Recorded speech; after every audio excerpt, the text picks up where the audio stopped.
Welcome everyone to bringing La Cultura to the masses.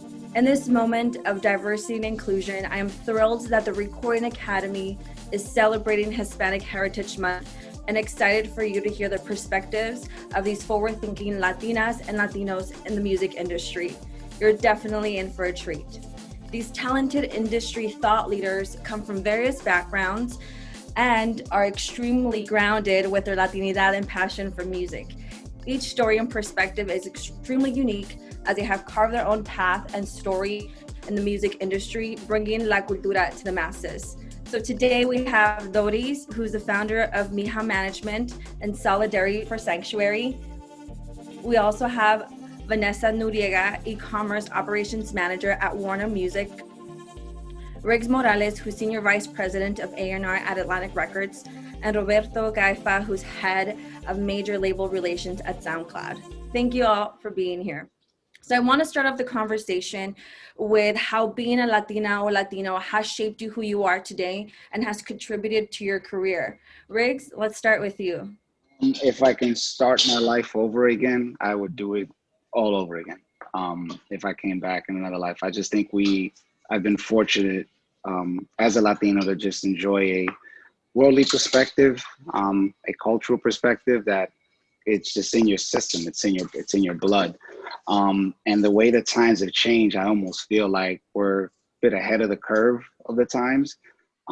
It's beyond just being proud. I look at being a Latino as just such an important asset that I'm very fortunate to have.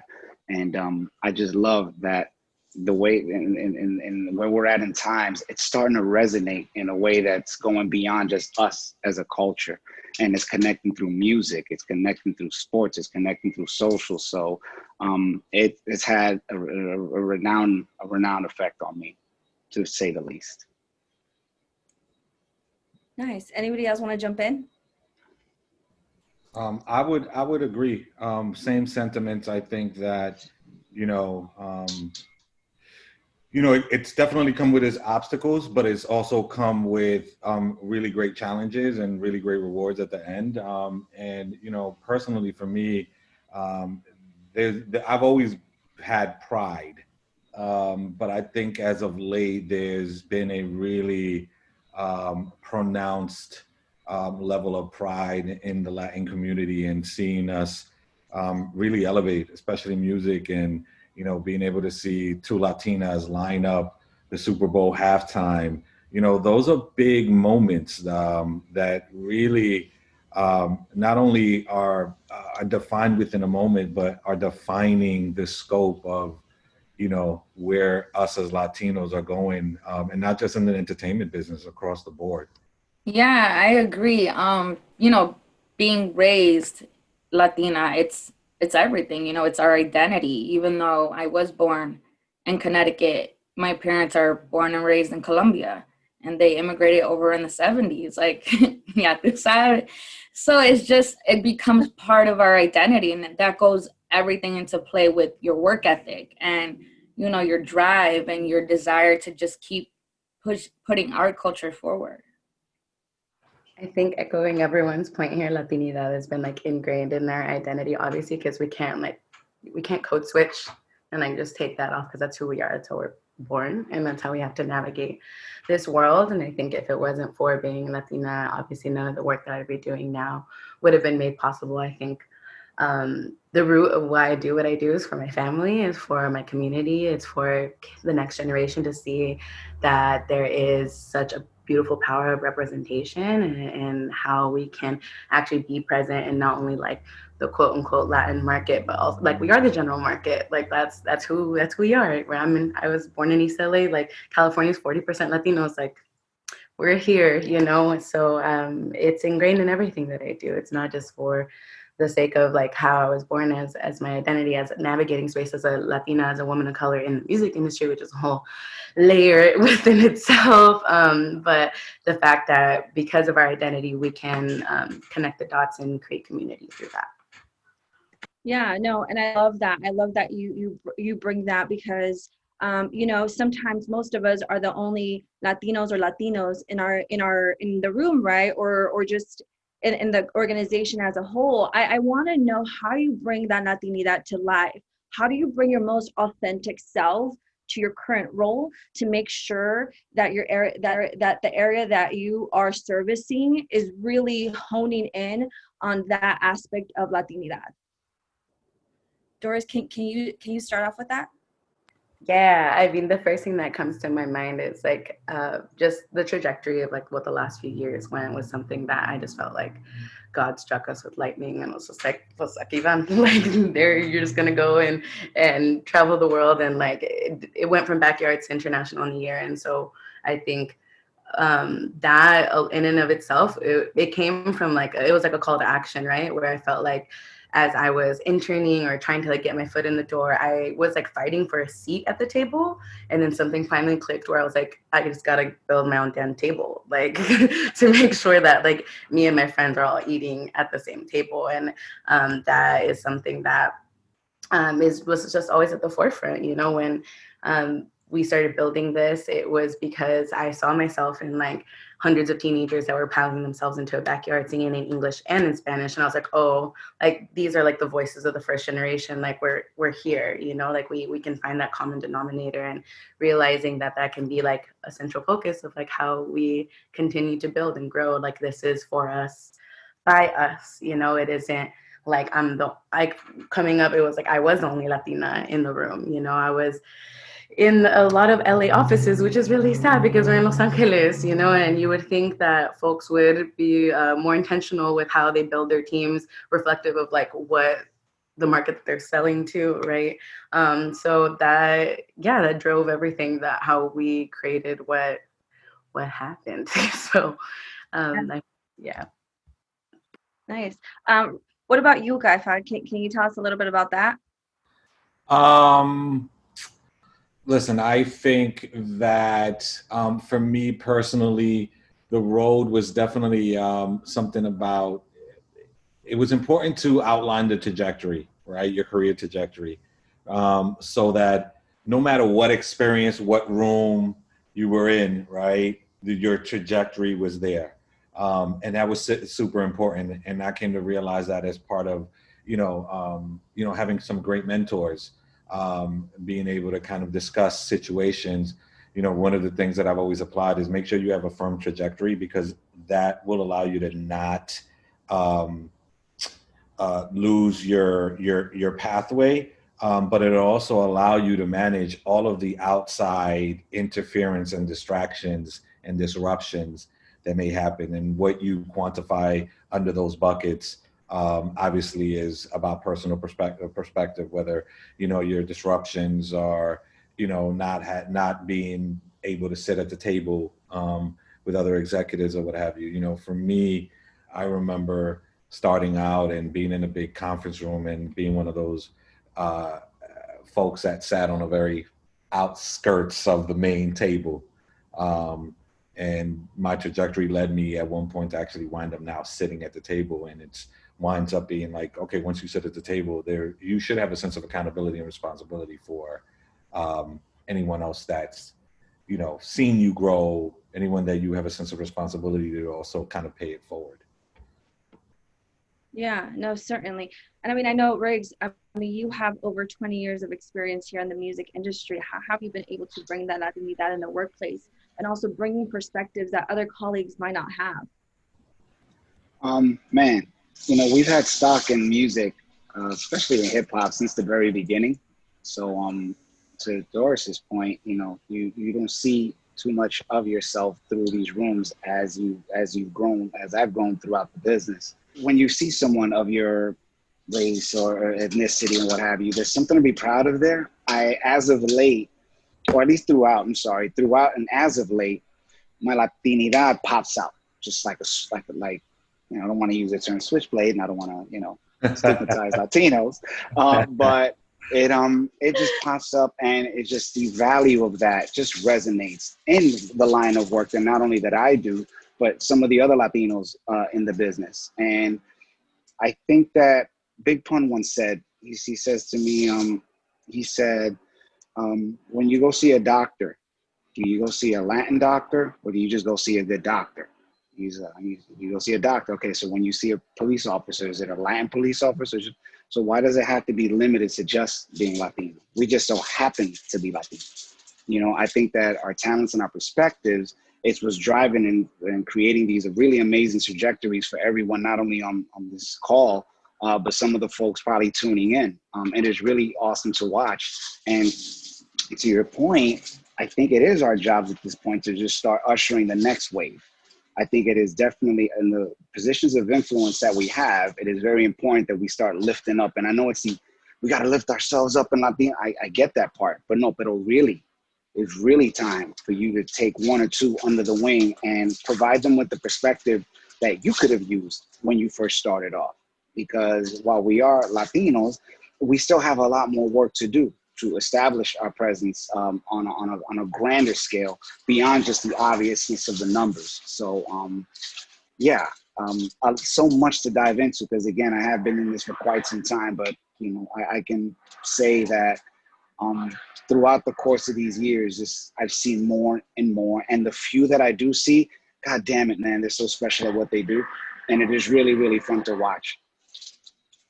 Yeah, no, certainly. And I completely agree with that. I mean, I feel as though everyone on this call or everyone joining it in this panel is really in tune with that. And I do want to throw it to Vanessa, because Vanessa has also the same kind of perspective as Doris. She created the industry in Spanglish, which I think is super dope, right? She saw that there was something missing in the industry. So Vanessa, can you talk to us a little bit about that and why you started the industry in Spanglish? Yeah, of course. So, you know, we felt, you know, like everyone said, that, you know, we felt like we wanted to unite Latinos within, you know, our company, but also within the entertainment as a whole. You know, we wanted to bring awareness and to educate and to, like Rick said, you know, give somebody that perspective, like, oh, there's a senior VP who is A&R and he's Puerto Rican and he's Latino.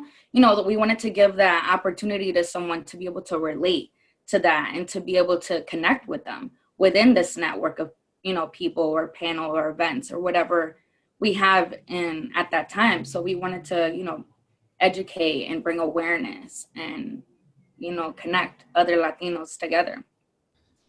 Yeah, certainly. And I know, Doris, you founded and created Solidarity for Sanctuary, which I think is so amazing. And I personally resonate with that so much on various different levels. Can you talk to me about why you started Solidarity for Sanctuary and what it means to you and what it means for the music community as a whole?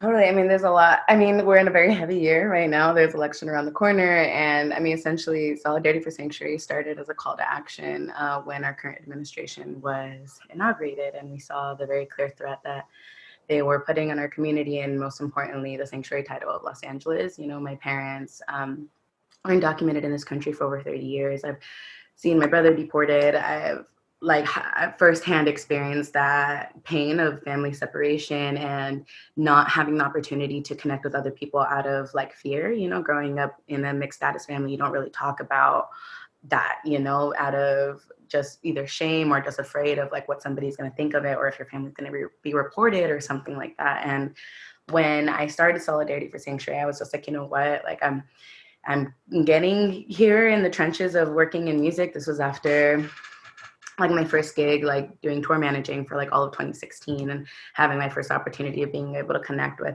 like-minded people across the country. And I was like, okay, can I bring people together for this cause where my mom was at risk of deportation. And so it was a call to action to protect her. And we raised enough money for her legal services on that first show.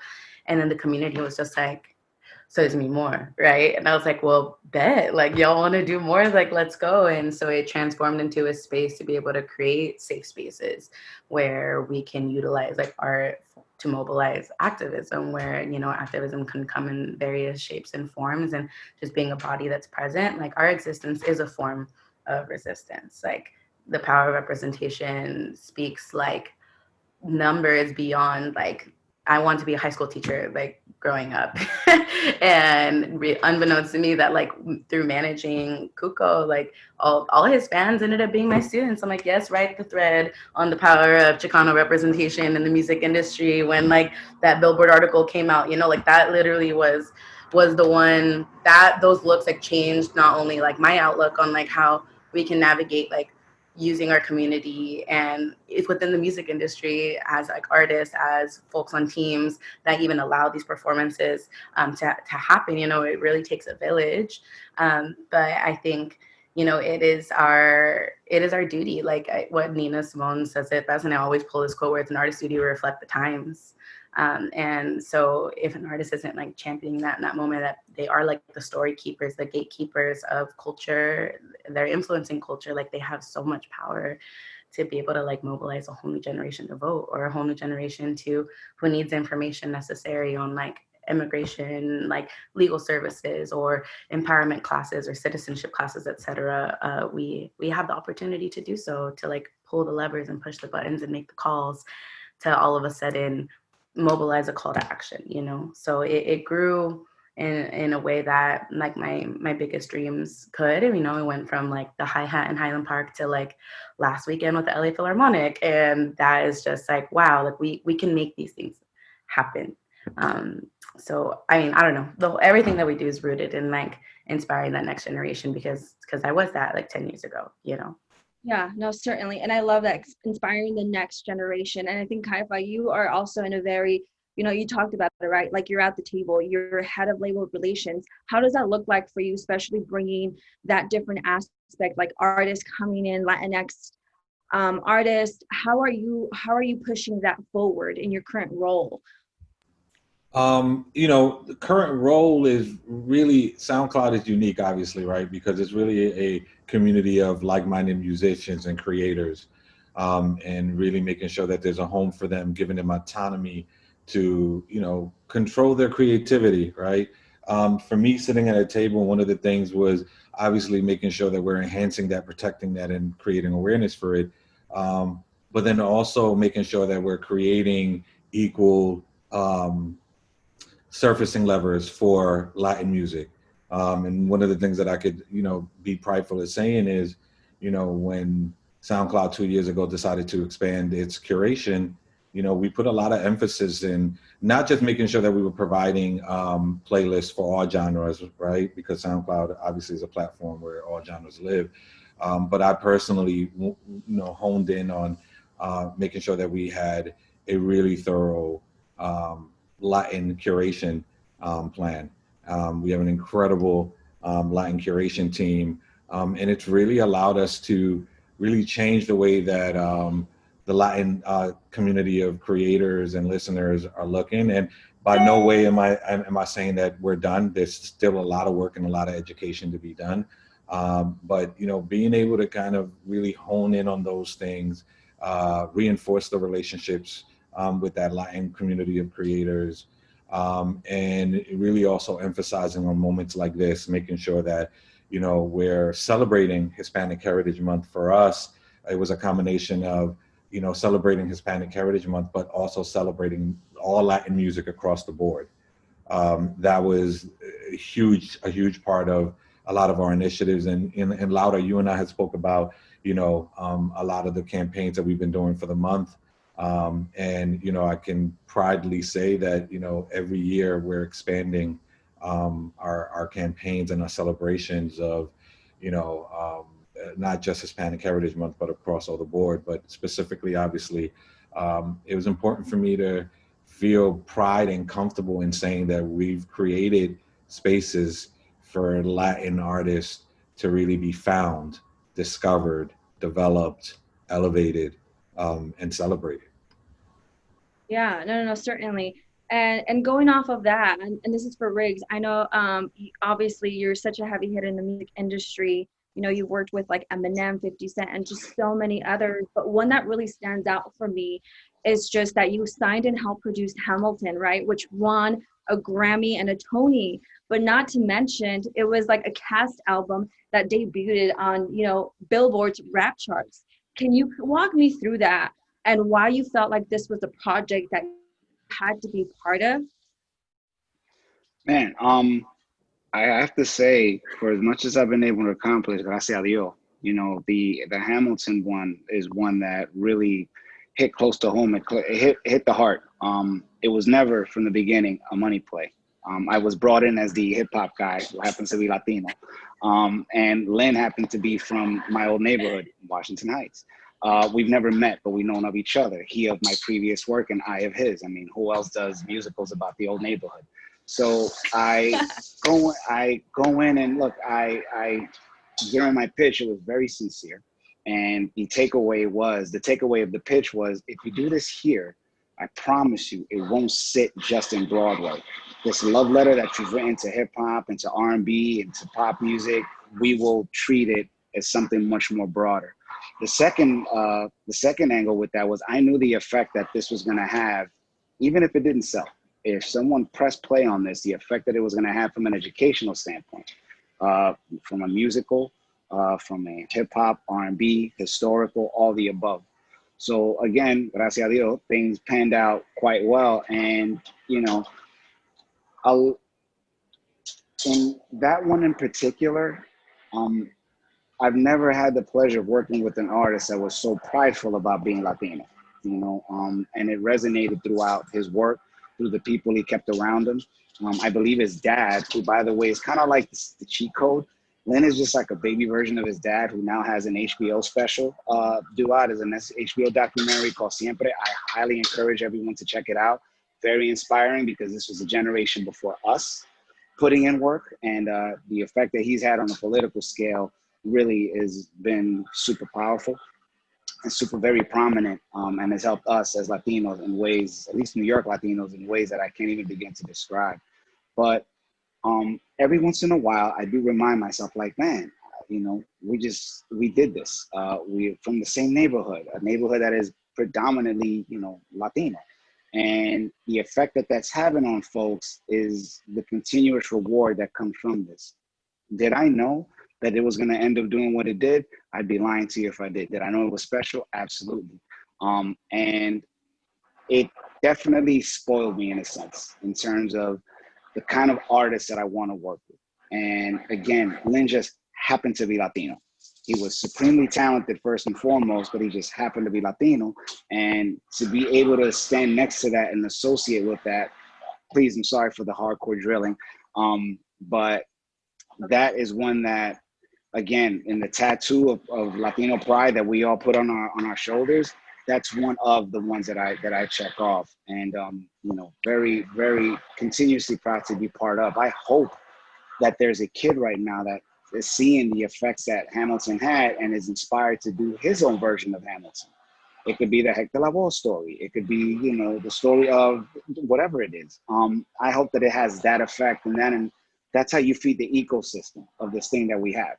That goes back to what we were saying before, just without trying to sidetrack. Like, when I first met Doris, I've met Doris. I had the pleasure of meeting her when she was managing Cuco.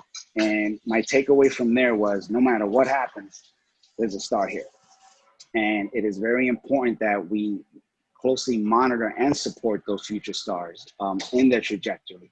Okay. And, it's something that us as Latinos now have been much more conscious of.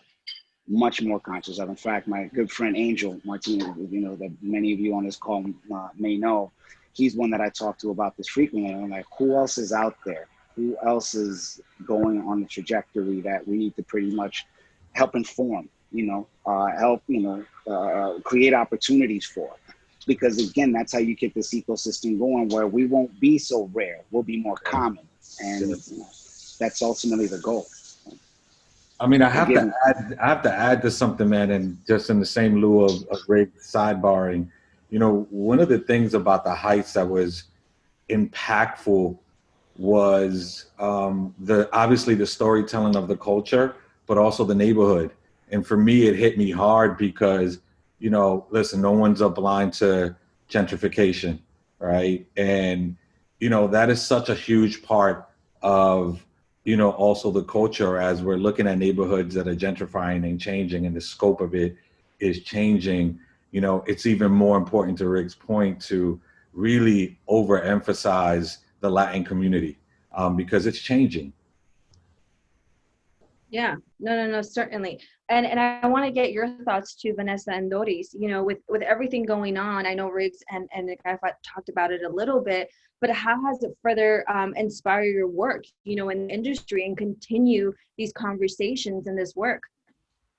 Well, it's inspired, everything. You feel it in the moment, and it's in the movement of wanting to, elevate us and highlight us even more. We're not just a monolith. We're over 20 countries that are all of different backgrounds and ethnicities and, different cultures. I love this moment right now that we're having with Afro Latinos constantly being in conversations. We're not just we don't all look one specific way. We all come from different cultures, and I love bringing awareness to that. And that's something that we try to do with Industry in Spanglish, is by educating our followers and our members. Like, hey, there are, other countries that make empanadas. There are other forms of music that are not just, merengue. There's a lot of other forms of dances, and I love educating the masses on that as well. And just, bringing our culture more into the limelight. So, we're not just this one specific stereotype anymore. To that point, and I think to everyone's point, there's like, this is what inspires me right here, like being como conviviendo in a Zoom of all things, but with like movers and shakers that come from different diasporas that represent the Latinx background, like me growing up like in LA and throughout Southern California is a very different experience as like a Chicana than Riggs was in New York as a Puerto Riqueño in New York. That those are when I was fortunate to get to know Riggs and how he's literally just shared space and held space for me to grow and to learn more.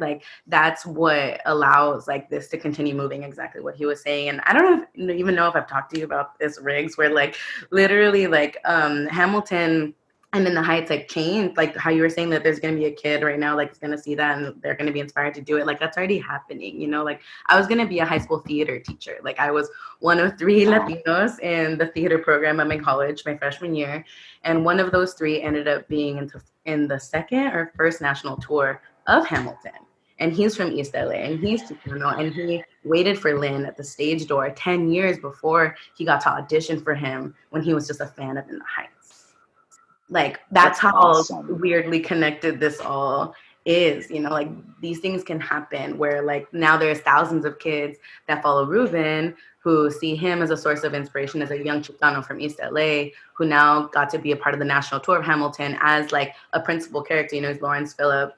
And also in Puerto Rico, with Lin, that's something I remember when he was posting about his auditions for Hamilton, where he's I'm just at least glad I got to share the room with him. And he didn't get the Chicago role, but then he got the national tour role, That's awesome. These are the kinds of impacts that can happen when you don't even know what lever is pulled or what button is pressed. I get reminded in this communion where people can own, stand in their power, own what they have done, not to be we're not creídos here, we're just saying what's happened, and it's whoever is listening is going to be able to take that away and be damn, maybe I can do that shit too, that it's possible for me.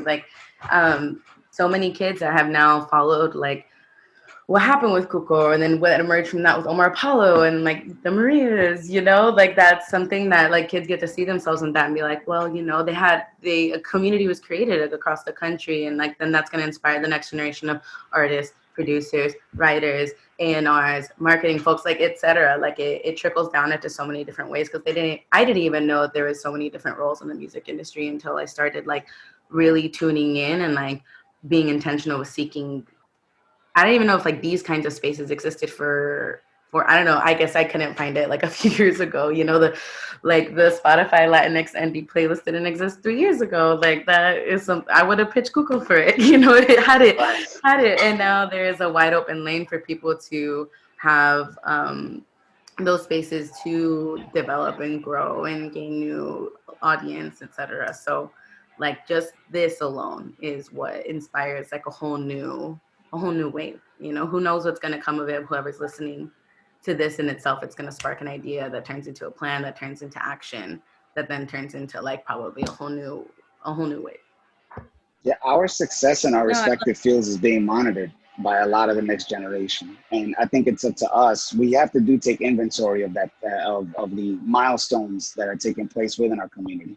Like Marjorie Garcia recently made partner at Shapiro, one of the biggest music law firms. Like she's partner, she's a Latina, she's Mexicana, and it's just like, yo, like this pretty much unheard of.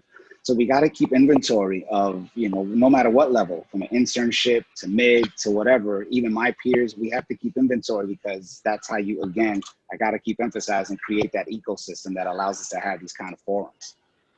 yeah, there are more Latinos in the music industry, and I feel as though in the next 5-10 years, we can be part of that shift. So how do you feel as though the Latinx community can shift the conversation internally and externally as far as the consumption of music, and when it comes to executives and then just labels and companies as a whole?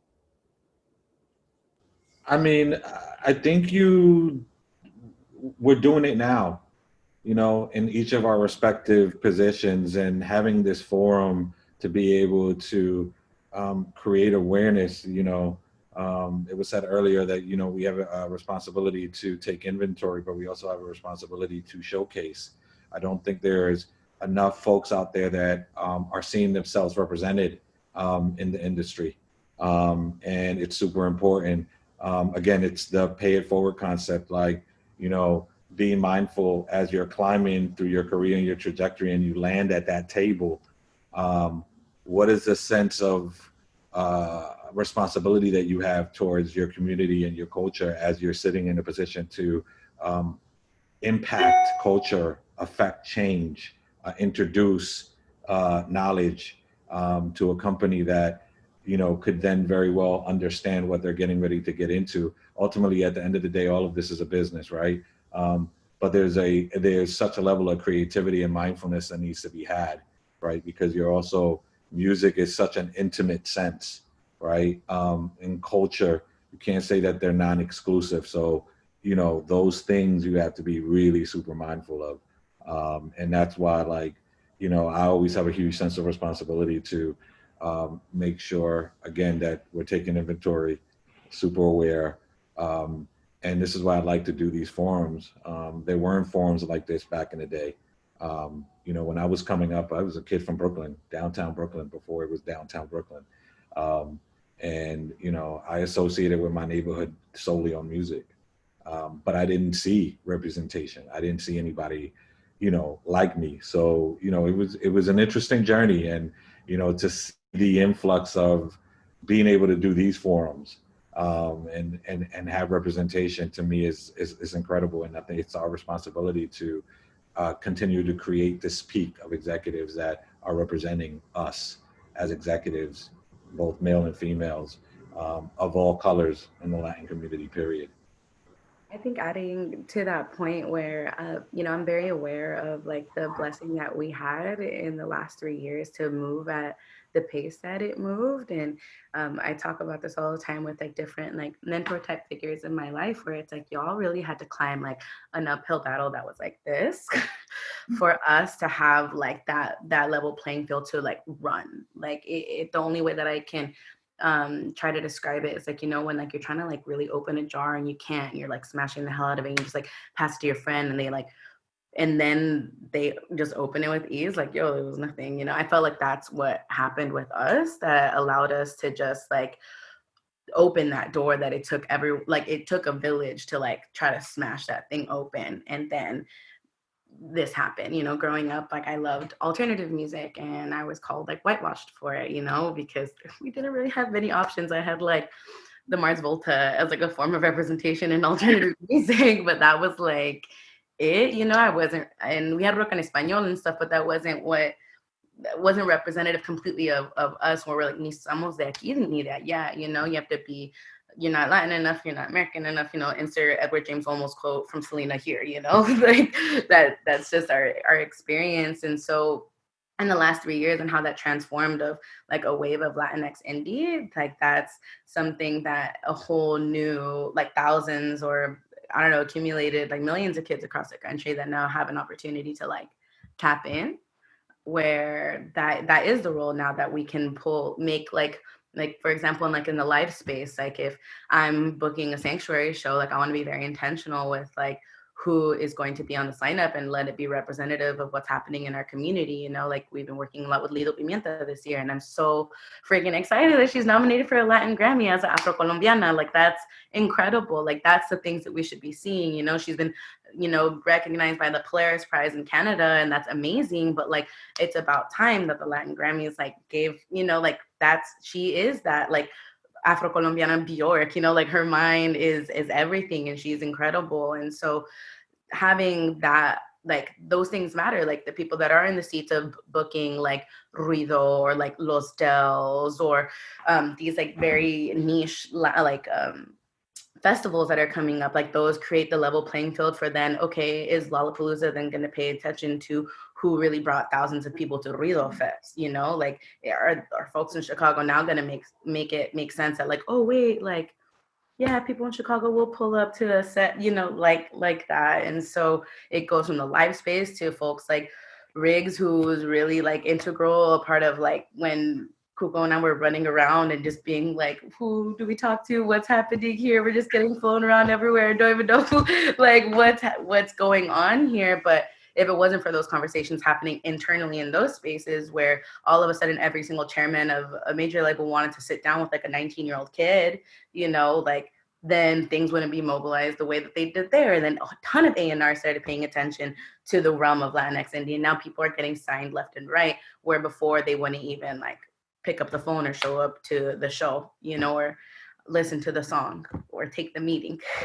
Or now in the curating space where, you know, what's opening doors at SoundCloud is now allowing for this whole new wave of artists to have an opportunity for a look there, where like the work that like Marissa's doing at Apple or the work that Angie's doing at Spotify is allowing spaces for people to continue to develop. So it's like internal completely affects the external. And so us paying those internal spaces will then create like, I don't even know if we're aware of like the impact that that's making on like a national global level for our community.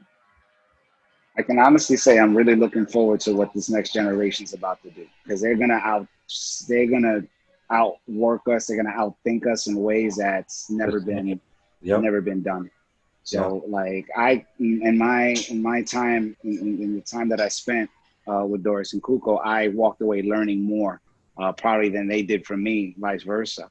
Because, you know, just picking Kuko's brain and her brain in terms of how folks think in this day and age, it's not the way we think. It's quite different. Pero it's in line with, you know, tradition. There is tradition attached to it. And when you start seeing all these new bands and all these new acts, whether it is Omar or the Marias or Kuko, man, what's to come? Where's the Latino Travis? He's coming. He's right around the corner. I also believe, and I've said this to anybody with a set of ears, I think the next Drake is going to come from this side. I believe that bilingual monster that's able to do both is going to be, that's when the floodgates, as if they weren't open enough already. I always wish that Bad Bunny spoke English. If he spoke English, he'd be out of here. But this next generation, super excited. I feel so good about it. Yeah, and to add to that, I feel like it's already happening. You know, like how many mainstream artists are collaborating with Latin artists? I feel like that there's a new song every single week, you know, even albums. You know, that Black Eyed Peas album was entirely a Latin artist on it. And I feel like, you know, you guys are part of that, and we're all paving the way for future generations, you know, and that I love being part of that and just creating that space for people to feel like, oh, if Riggs and Kiafa and Doris, you know, they're all like these heavy hitters in their field, then I can do that too, you know. And I think that that's really important, and we need to keep advocating and, you know, bringing awareness and highlighting, you know, how incredible and how talented Latinos are. Yeah, and genre expansion is super important. Well, like to see that we're not pigeonholed into just salsa, merengue, reggaeton, like, you know, there's such a beauty in seeing how genre agnostic the Latin community can be. exactly. Latin rock to Latin trap, and you still have your salsa, you still have your cumbia, Colombia, yeah. You know, you still, Vallenato. yeah, Yeah. you still have all of those things, and still, like I said again, not be pigeonholed just because your culture, for the most part, dictated that this was the lane that you needed to stay in for music. There's so many Latinidad here. We have Colombians, Mexicans, Puerto Ricans. But I think the one thing that really stands about us Latinx is the fact that we're so hardworking. I can honestly say that. Like, we will grind till, like, if it's a 12-hour day, 18-hour day, we will get it done. So one of the things that I want to end this conversation on is, for those watching, what is the one thing that you want them to take away of the Latinx community as a whole, not only in the music industry, but also as Latinx here in the States? I think that we're just as valuable as a commodity as we are as workers. I think the one thing we have to do better at is just showcasing our power through commerce and through numbers. We're obviously, you know, from a population standpoint, we are massive, but that has to reflect on businesses, especially in music. And it's beautiful to watch how the urban Latino side, or at least the Latinx side, on the Latin side, is those numbers are just astronomical. You have artists like Farruko, you know, who you could say, you can argue he's a top fiver in that genre, but yet is only a few million away from Bruno Mars in terms of Spotify followers. You know, so we need to start showing the power of those numbers in a really effective, in a very, very effective way. Adding to Riggs on that one, I think like a big point to take away is in what you said, Laura, was that we work so hard, right? And that we shouldn't just be like measured by what we contribute to society, right? We are human beings that are multifaceted, but something that Kids of Immigrants has been campaigning, like the streetwear brand that they just dropped that Vans shoe with the big thing for that campaign is like work a day in our shoes, and following up with the question like, why do you work so hard? And it's like working a day in our shoes isn't just like entering the buildings that we do or shaking the hands that we do. It's all of that comes behind that. It's like we didn't have the privilege of just walking to the space with generational wealth and the internship that like nepotism got us. Sorry, like we had to grind every single step of the way to even try to find a door to open and find the people that are going to champion us to that. So it's like that work a day in our shoes. Like see how it is to work through all of this with breaking generational trauma through trying to fight for our identity and most importantly like the importance of our identity in these spaces that we no longer need to assimilate. Like our identity is our superpower.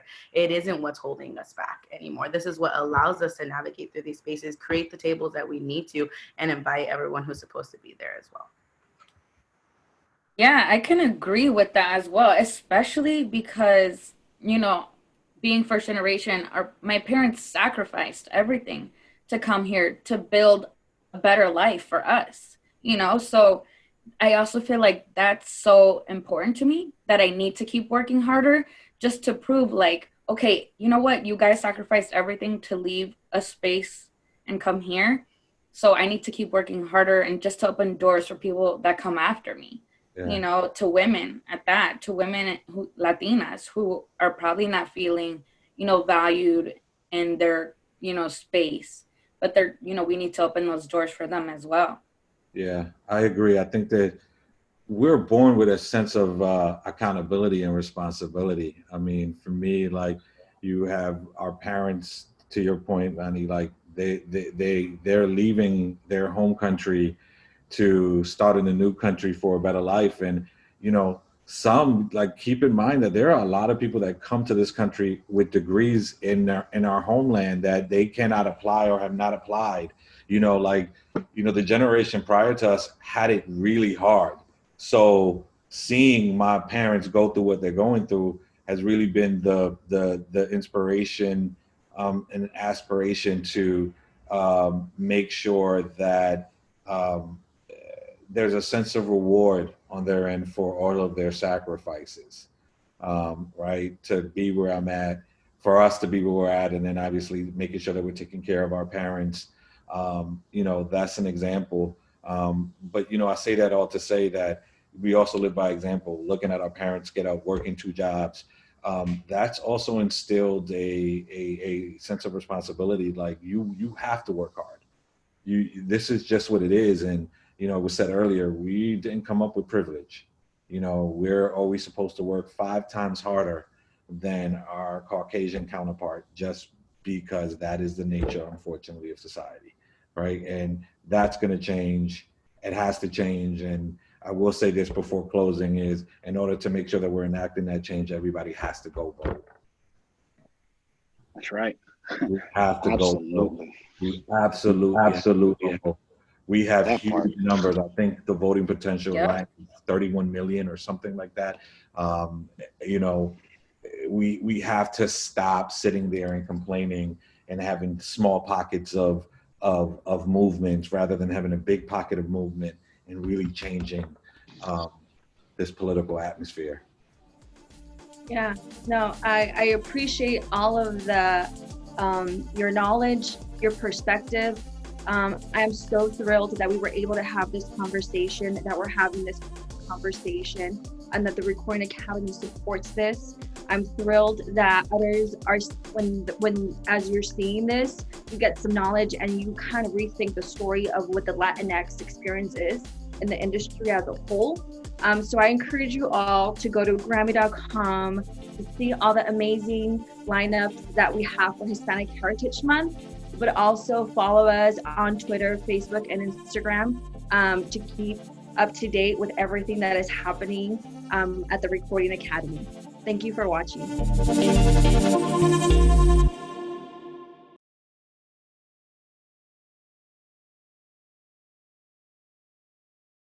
What's up, y'all? This is B.O.B. This is G-Eazy. I'm Mo. This is Julia Michaels. This is Logic. Make sure you subscribe to the Recording Academy channel. Flex.